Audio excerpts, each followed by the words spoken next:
Ancaman golput di Pilgub Jakarta.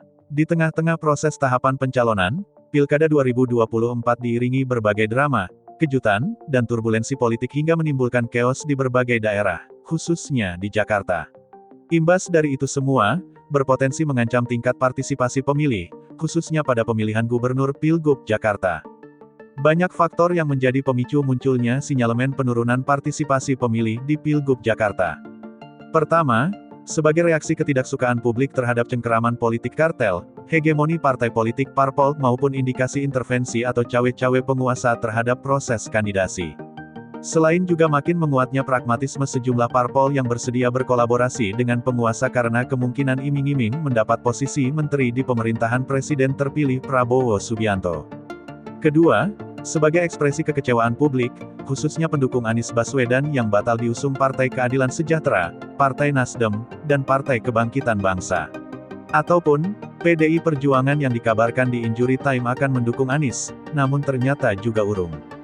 Indikator ancaman terhadap partisipasi pemilih sudah terlihat saat Partai Nasdem menggelar Kongres ketiga di Jakarta, Minggu, 25/8, yang dihadiri Presiden Joko Widodo. Namun kehadiran Presiden justru disambut dengan teriakan nama Anies Baswedan. Lalu mundurnya sebanyak 28 anggota Dewan Pakar PKS pada Senin, 26/8, sebagai ekspresi kekecewaan atas sikap politik PKS yang urung mencagupkan Anies. Hal sama juga dialami Cagup Ridwan Kamil saat berkunjung ke makam Mbah Priok pada Minggu, 1/9, justru disambut warga dengan yel-yel, "Hidup Anies." Sejumlah pakar politik menyebut fenomena atau realitas politik semacam itu sebagai bentuk dari perilaku golongan putih golput.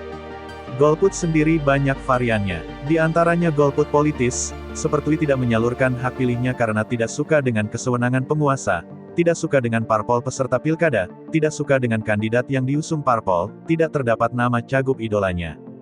Kontribusi pemilih terhadap munculnya persepsi politik yang cenderung apatis dan frustrasi dapat berimplikasi pada membengkaknya jumlah golput pada Pilgub Jakarta. Ancaman lain akibat kebijakan Pemprov Jakarta yang menonaktifkan, blokir, IKTP warga DKI yang tidak berdomisili di Jakarta. Jumlahnya cukup besar, yakni sekitar 200 ribuan pemilih. Kebijakan tersebut hanya untuk keperluan pengurusan Kartu Jangka Pintar KJP, atau Badan Penyelenggara Jaminan Sosial, BPPS, bukan untuk Pilgub. Artinya, sepanjang warga tersebut memiliki IKTP, tidak kehilangan hak memilih.